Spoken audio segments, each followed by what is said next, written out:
while I can say that there's going to be a lot of talk about AI replacing the creator, I'm going to call bullshit on it and know that with AI, use it to enhance your process, but the genuine human element has continued to be the most converting piece when it comes to social media, when it comes to content.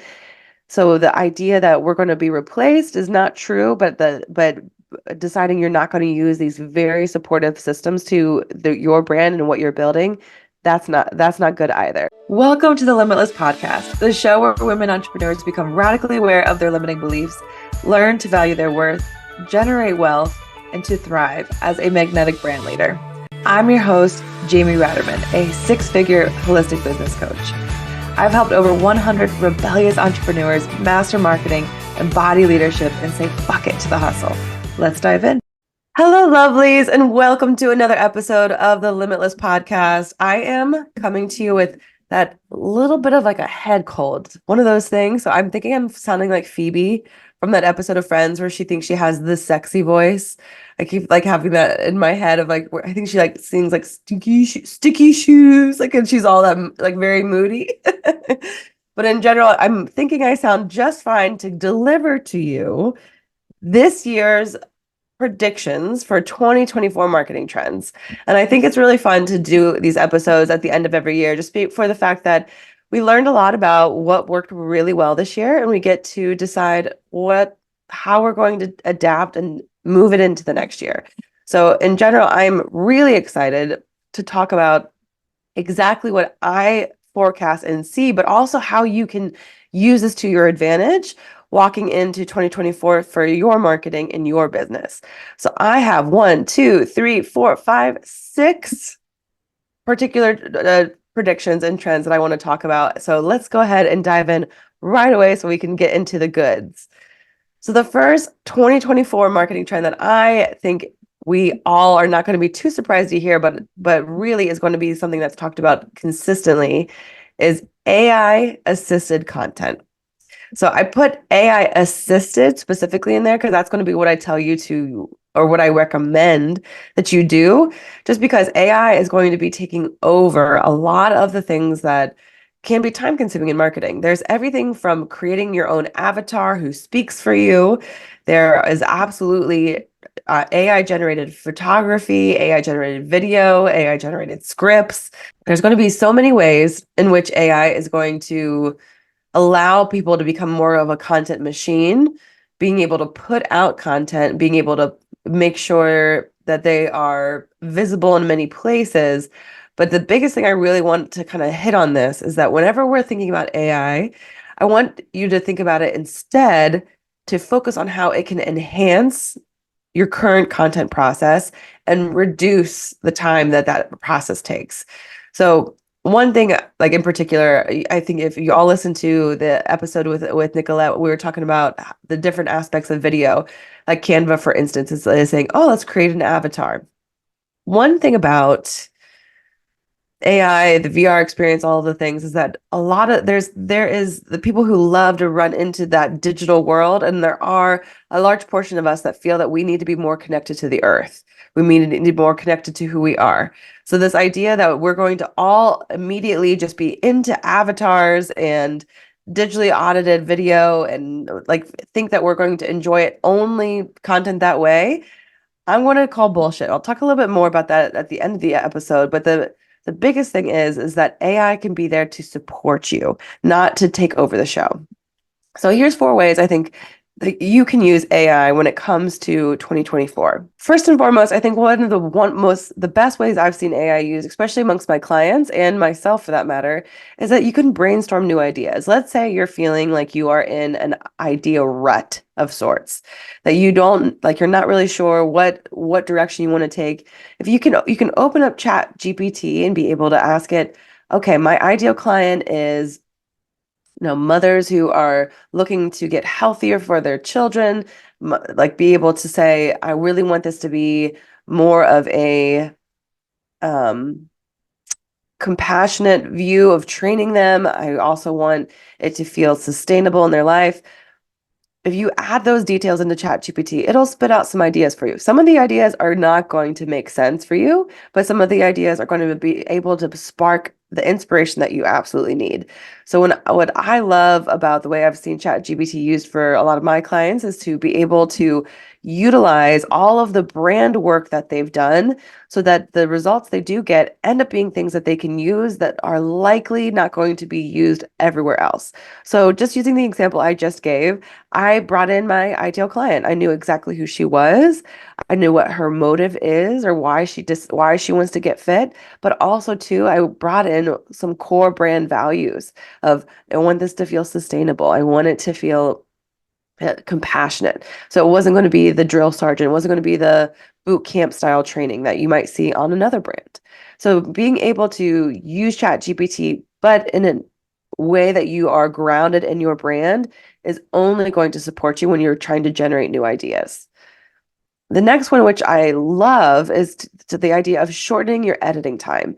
So I, in particular, really love the Captions app. It's been super supportive for me whenever I'm doing a talk to camera, and it'll automate and do a really strong captions, of course, on there. But what it will do is that it'll even do what is that? Like the sing along ball, like that be in general, it'll highlight each word as it's being said, which can really be a way to keep watch time going on longer.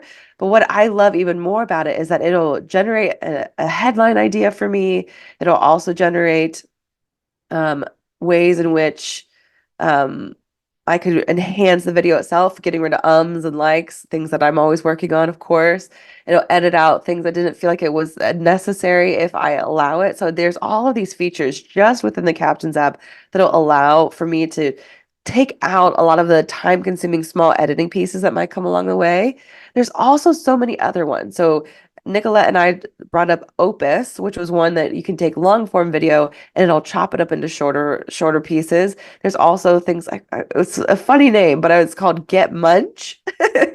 So in general, there's tons of opportunity when it comes to video that it's going to shorten your editing time in the process. There's even one that I really love too. So something that I recommend with some of our videos, especially when it's the longer form, like something that's going to go like 90 seconds or more, if you can instill some stock imagery or some documentary style imagery in between while you're saying certain words, you're going to keep that attention longer. There are AI apps that will find those pieces for you, even if you don't have them.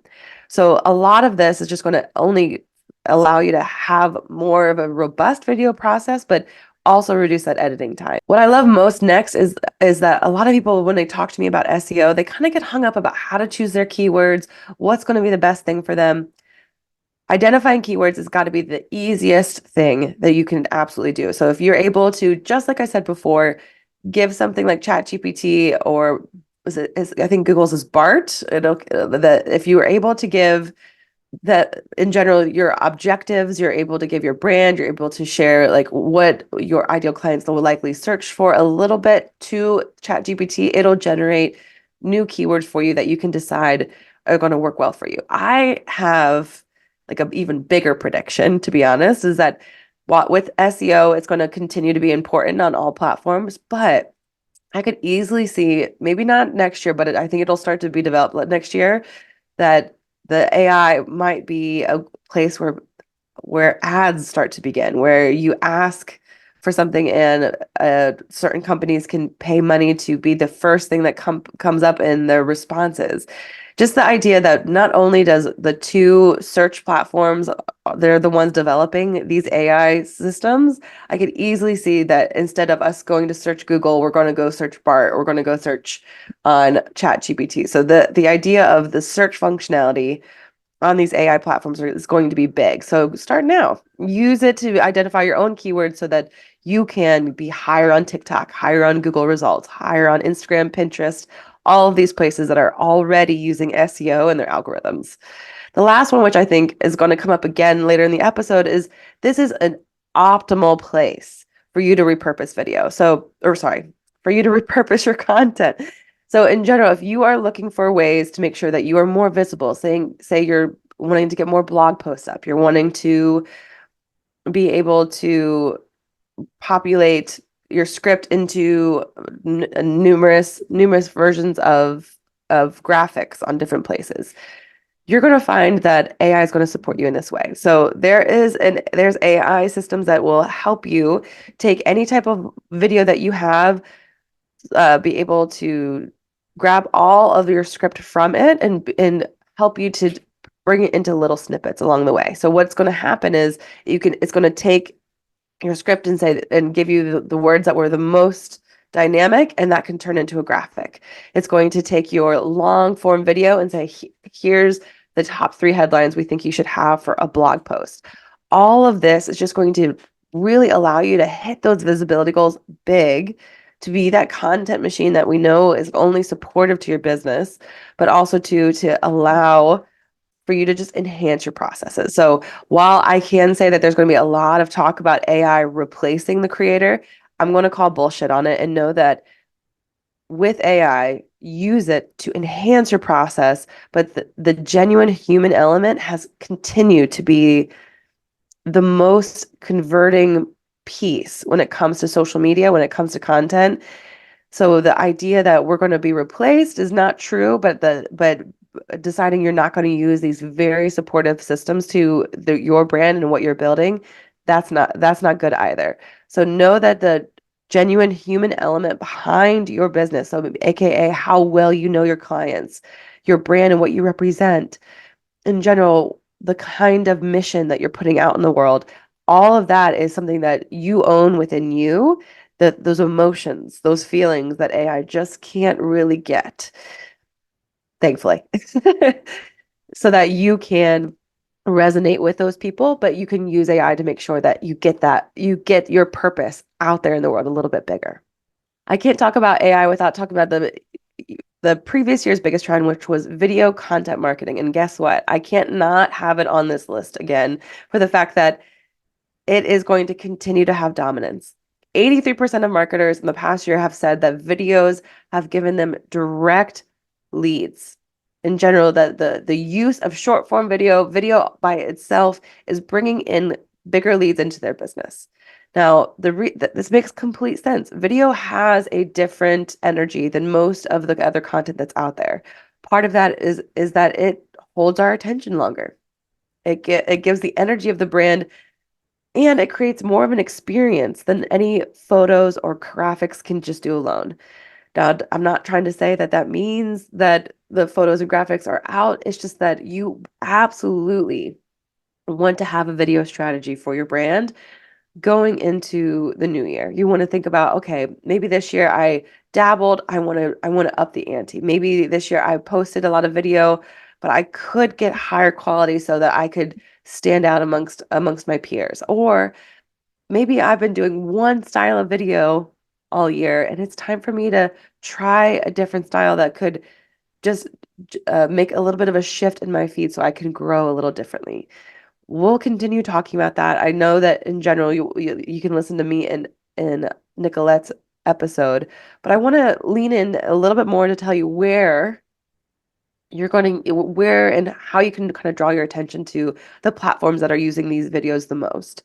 So that's of course Instagram, TikTok, and YouTube. Thankfully, it feels like many of them have found their lane. They know what kind of video that they want you to post on their platforms, which can make it a little bit easier for you to think about repurposing, but also where you want to make your home. So in particular, Instagram, it's always been the high quality and curation platform. It still is. It is absolutely the place that if you want to put out really crisp, high quality video, there are viewers there for you. We love to see people like showing us teasers of almost what feels like film-like video, but it's also a place where you can simply share little pieces of your life in a documentary style, short, inspirational punches. In particular, like the biggest thing that I've noticed is that you can imagine like your old Instagram photos, like let's say you're in front of the Brooklyn Bridge, just because that's what's coming to mind. I'm standing in front of the Brooklyn Bridge. If I instead add 5 more seconds to that of like what it would look like maybe walking next to it, that has become such a key piece of content now. Like having a short video, highly aesthetic, that you can put lessons, tips, little pieces of story, a POV, any of those things on top of it for that short, quick hit. That type of video is working fantastically well over on Instagram, and they don't seem to be paying too much attention to going longer and longer. So I do not see 90-minute video or 90-second video becoming heavily important on Instagram yet, at least in the first 2 quarters of next year. I don't see that being their focus, but understanding that as of right now, walking into 2024, Instagram can be easy if you lean into that documentary style video where you are just showing little pieces of your life, little pieces of your process.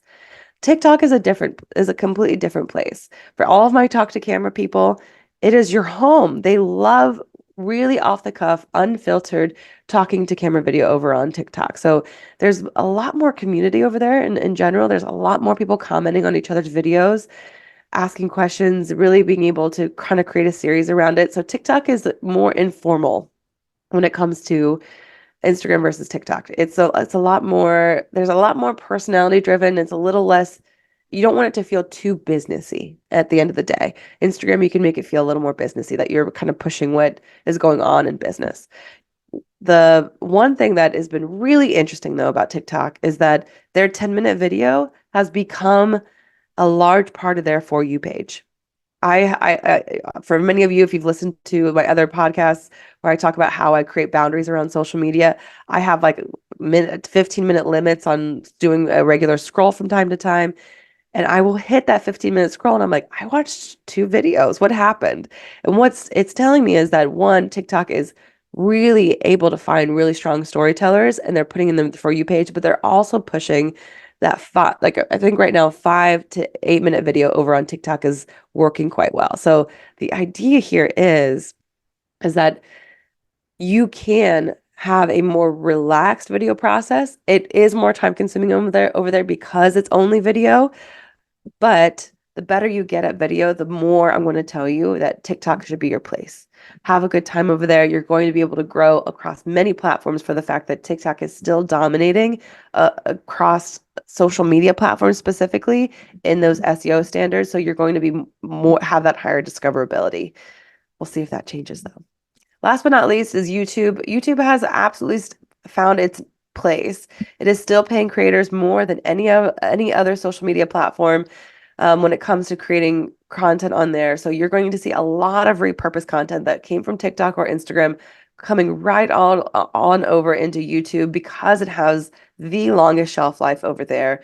Educational is absolutely the top style over there. Doesn't mean that you can't bring in some entertainment, you can't bring in some inspirational stuff as well, but really understanding that YouTube is such a low barrier of entry. It can be repurposed, it can be really simple, it can be short snips of a longer form video. So continue dominance of video content marketing. Give yourself one small goal of how you can just go a little higher than maybe what you did this year, walking into 2024. All right.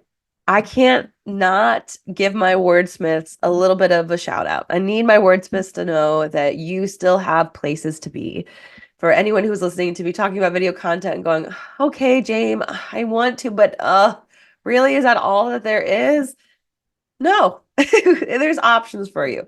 I really want to say that because video is going to continue to dominate, every once in a while, or being able to have an opportunity to give like your words, especially for my words people, putting it out there is going to still have its way of like kind of jumping out in the feed. It's going to feel different. In general, I've been finding, especially on TikTok, whenever I'm just putting a words driven graphics on there, it seems to get a higher reach for the fact that it just people stop because there's something different in their feeds. So understanding that while video might be 90% of the feed, being able to use your words within those feeds alone is going to be helpful. So, having those carousels that are telling a story can be absolutely a part of this. But what I really want to drop into is that there are new platforms that are absolutely word driven.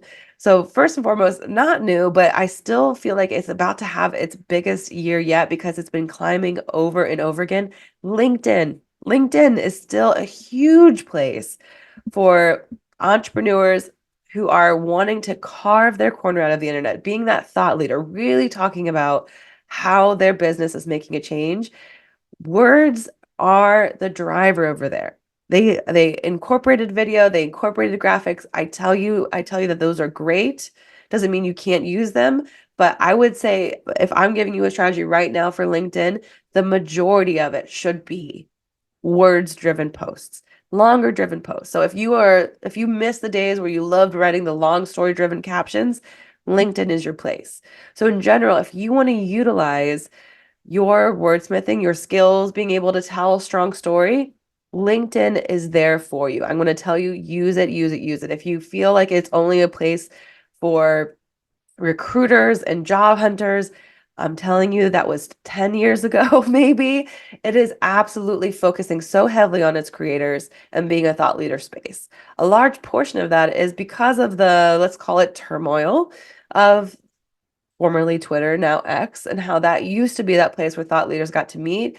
Doesn't mean that it's not still, but in general, there's been two other places because Twitter hasn't been feeling like as inviting of a platform. You heard me call it Twitter because that's what I think it should still be called. Hopefully Elon won't come for me. But in general, the idea is that people still want to have just conversations.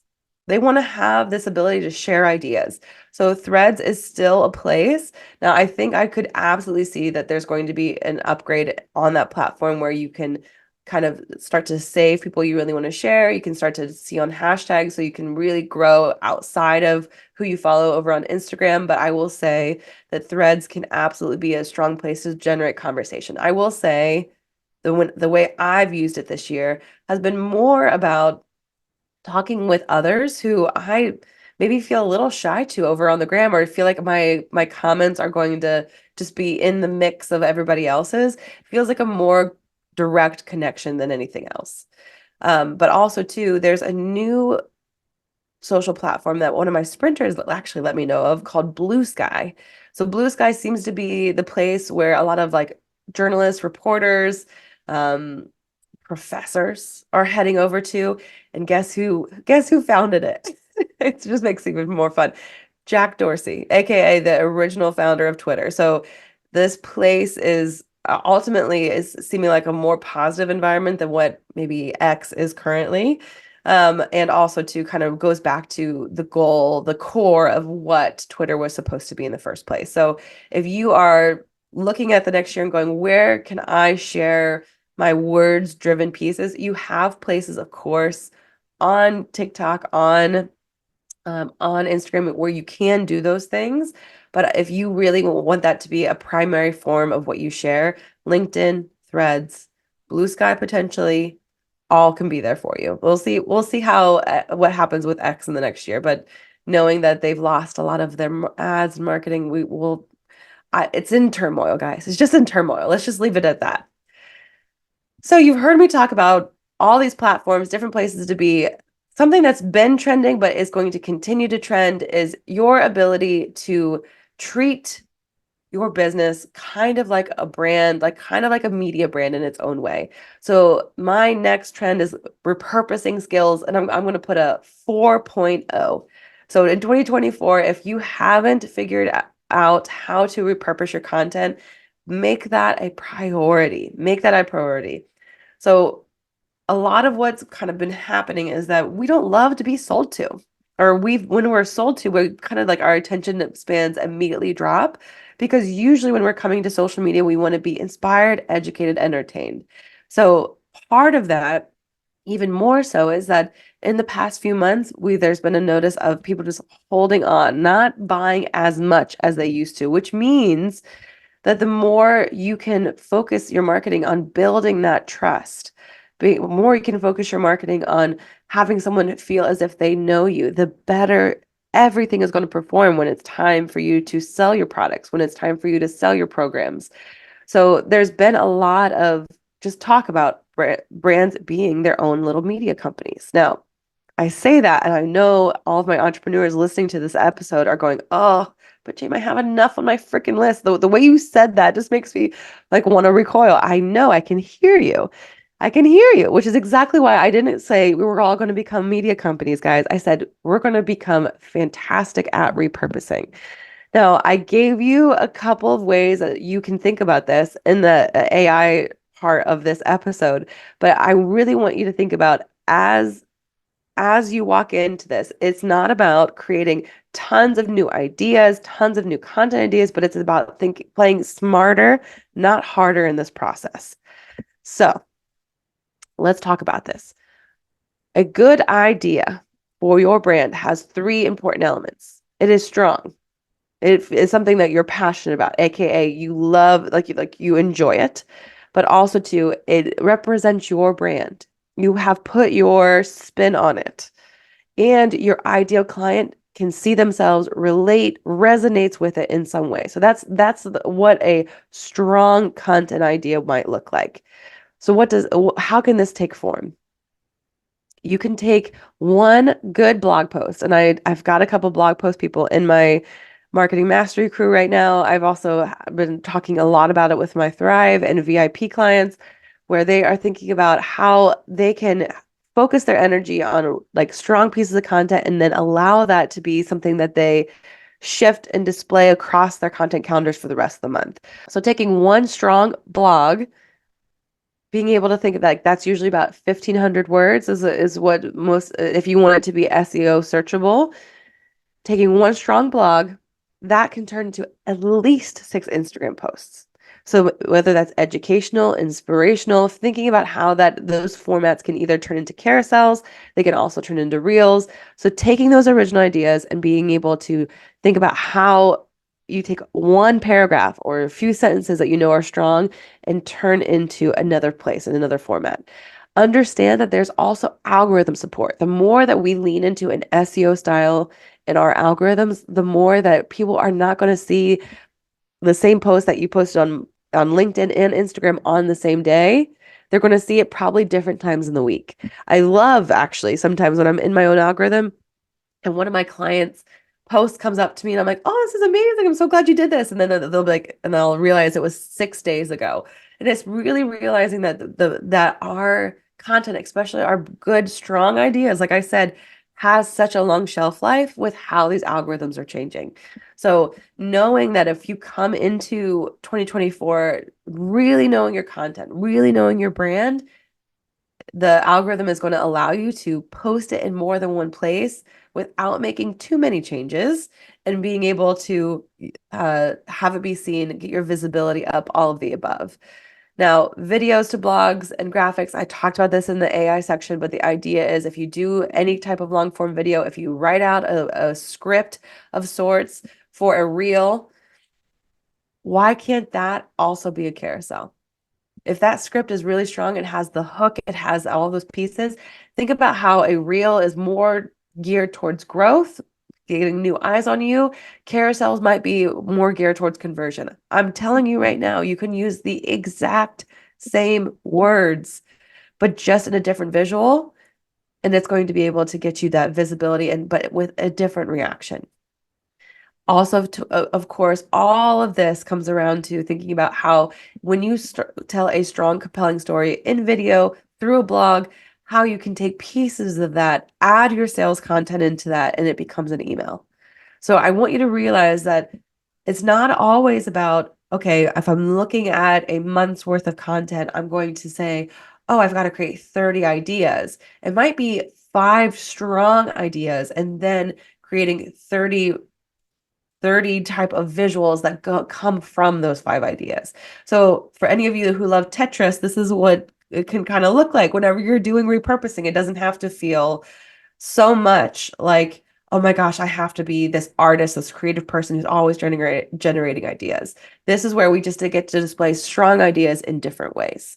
Repurposing 4.0. Talk to me, DM me if this is definitely a skill that you want to build in 2024. I have some programs and ideas I'm building that are going to only be helpful to that. All right, 2 more trends. We got 2 more here. All right.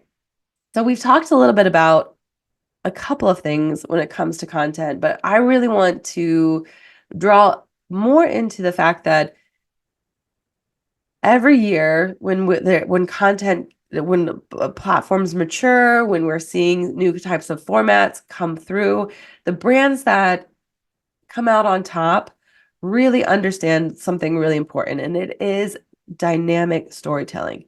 So in general, I was talking about this with Nicolette on the previous episode as well, and we're talking about how, the lip sync reels, the trending audio reels, the dancing reels, those all were great places. Those all were fantastic ways, but the videos now are a little bit higher quality. The way in which people talk to camera or are able to tell a story is a little bit higher quality.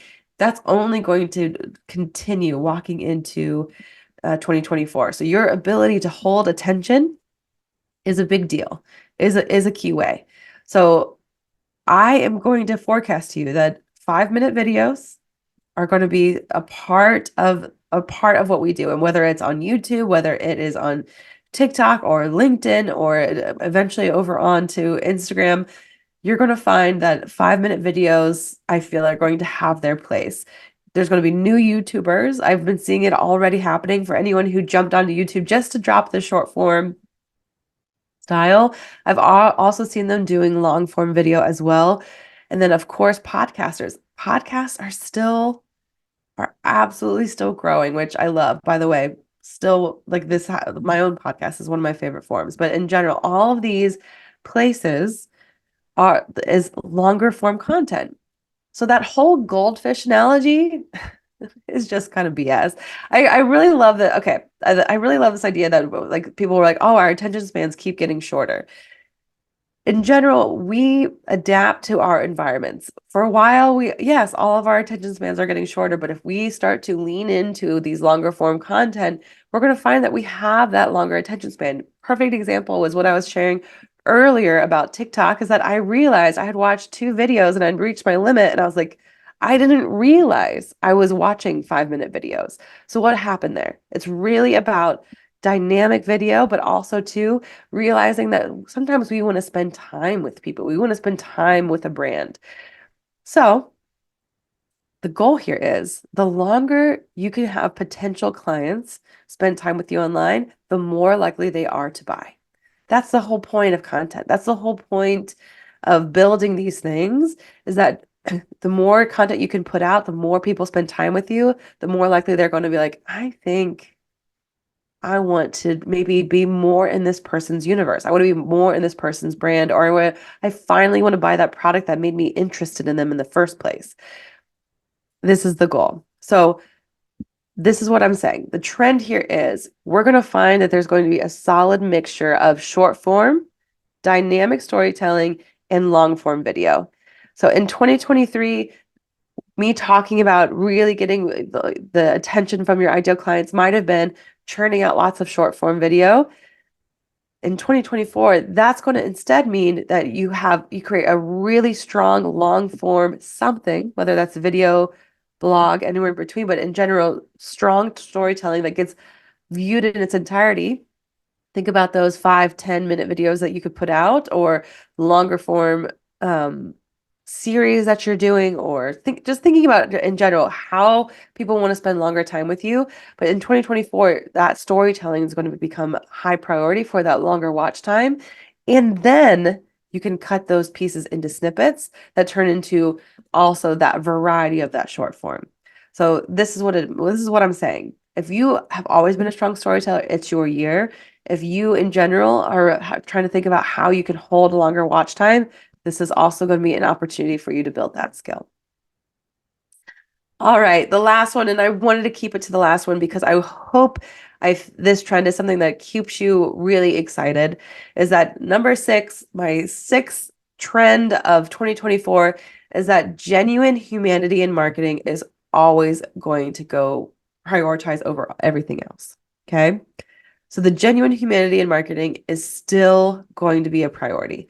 So I think the biggest thing, and this is absolutely feels like it's opposite of what I said with the first trend, but being able to say, I know the humans who are selling to me. I know the humans who are building the content. I know their morals. I feel like I'm a friend of theirs.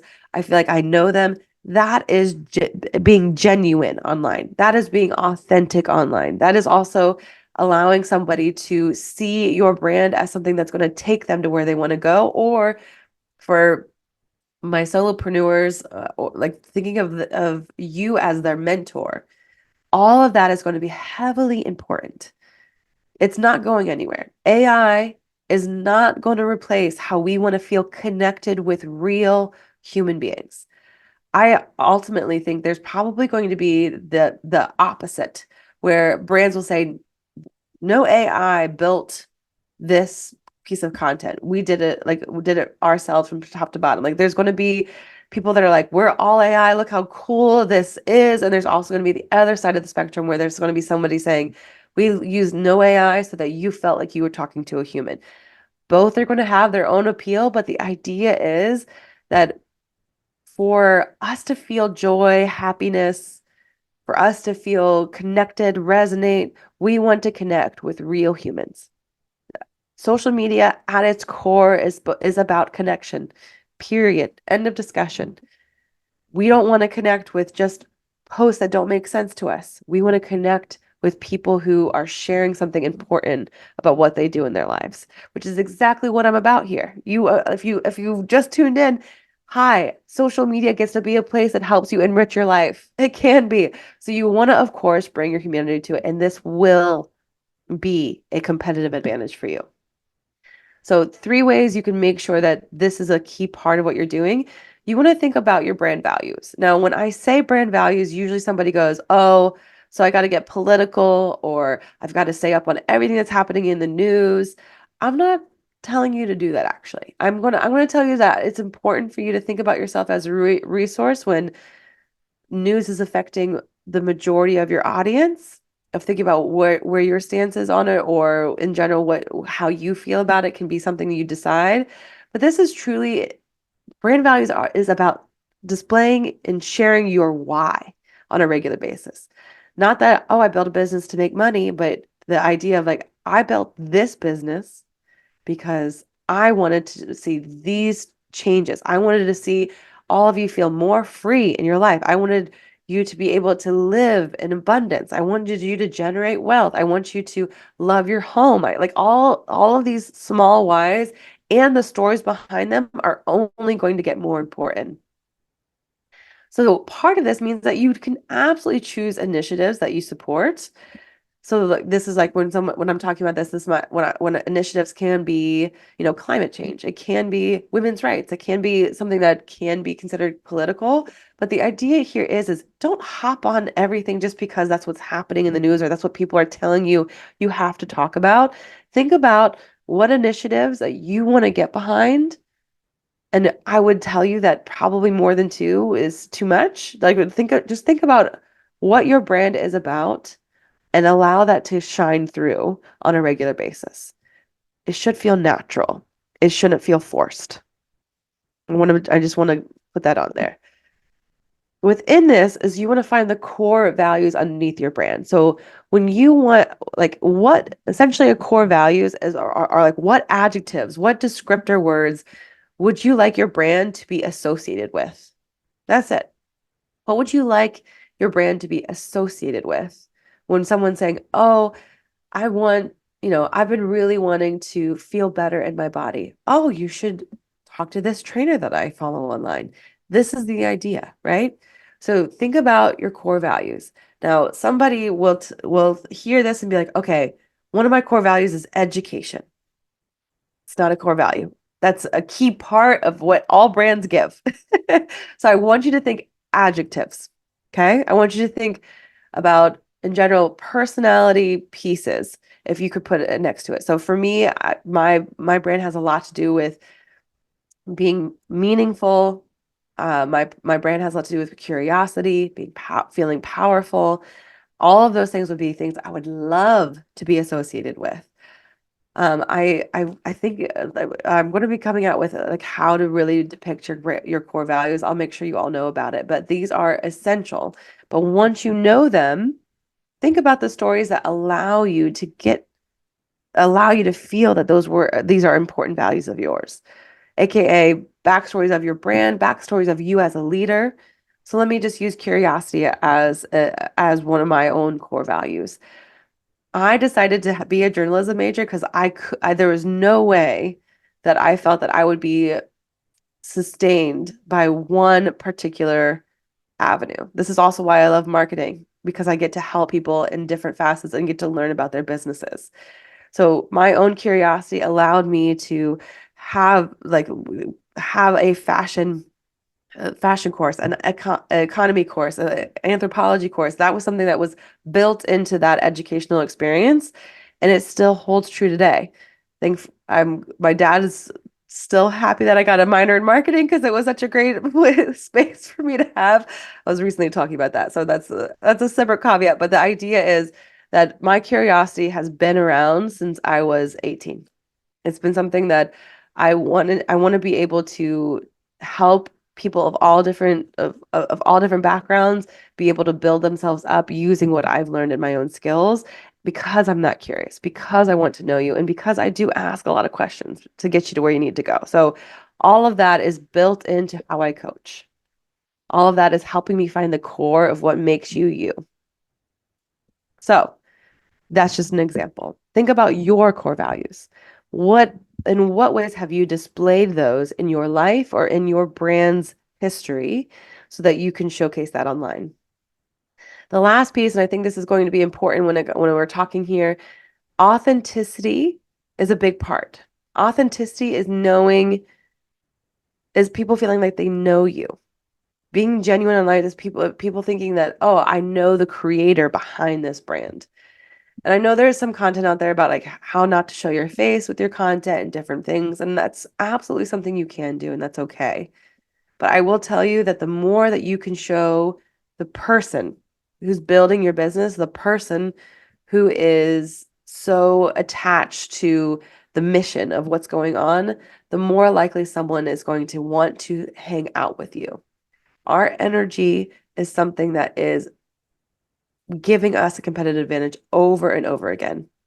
So what this might look like is, yeah, getting a little more personal. I invite you to go back to that episode, How Personal is Too Personal, where you can decide what level that makes sense for you, but also being able to think about how can I give a behind the scenes for the people who spend the most time with me?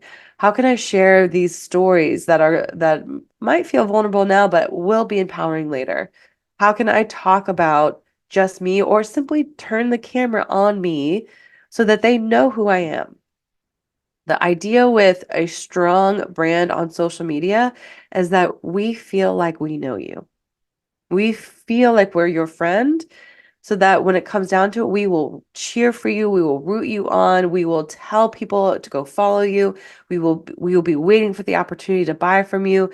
We will also be celebrating you in every season of your life, whether that's when you're resting or when you're celebrating a wedding or when you're doing whatever you need to do. The idea is that you don't want followers and leads. You have them, but you want to feel like you have relationships with the people you're in. That comes from being genuine, showing your your humanity online. All right. 2024 is looking up. It is a beautiful year. It's going to be fantastic.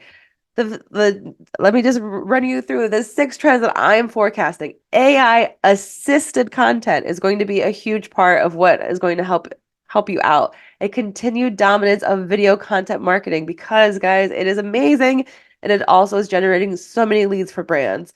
Where wordsmiths, you have an opportunity. It's the comeback. It's still there for you. Repurposing is going to be a huge skill so that you can generate high visibility, but with those core strong brand ideas. Your mixture of short form content and dynamic storytelling is going to be important as heck, which is going to we're going to have those longer attention spans. I'm forecasting it. And of course, that genuine humanity in your marketing is still going to rise above anything else. So take a moment, pat yourself on the back for everything you did in 2023, listen into these trends and go, how can I make these trends work for me? How can I allow all of these exciting new things to be something that helps me grow as a person and helps my business grow into what I want it to be? One thing about trends and all the trend reports that you see out there is that I would tell you to really focus on one or two, allow that to be something that you just don't feel like you kind of fall behind. Or maybe this is just for me, like something that I would never want to be, let's just say, is that I don't want to be like, let's say 40 years from now when I'm a grandparent, maybe. My grandkids don't need to teach me how to use technology. I want to know that the world is always going to be changing and I'm going to adapt. And I want you to decide what is your version of that. So this might be that this year you get on AI, you try it, you see how it can support you. This year you might share a little more behind the scenes in your business. Maybe you have something that is on your chest that you really want to share, so you let the camera run and you do a long form video that you get to decide what you're going to use later. Also, too, there's opportunities for you to just reuse your content. Go like, you know what? I write really great captions on Instagram. Maybe I finally want to get on LinkedIn, or maybe I'm going to share more engaging emails, not just sharing about my sales this year. All of this is a part of what you can lean into, knowing that it's being asked for when it comes to 2024 trends. All right. I really love being able to look at this. Tell me which one of these trends that you are looking most forward to. Do that by taking a screenshot of this episode and tagging me over on Instagram at Jamie Ratermann. So JamieRatermann. And tell me which of these trends you're most looking forward to. DM me, talk to me. I would love to talk about these things. I could talk about it for days. But until then, live a little more limitless.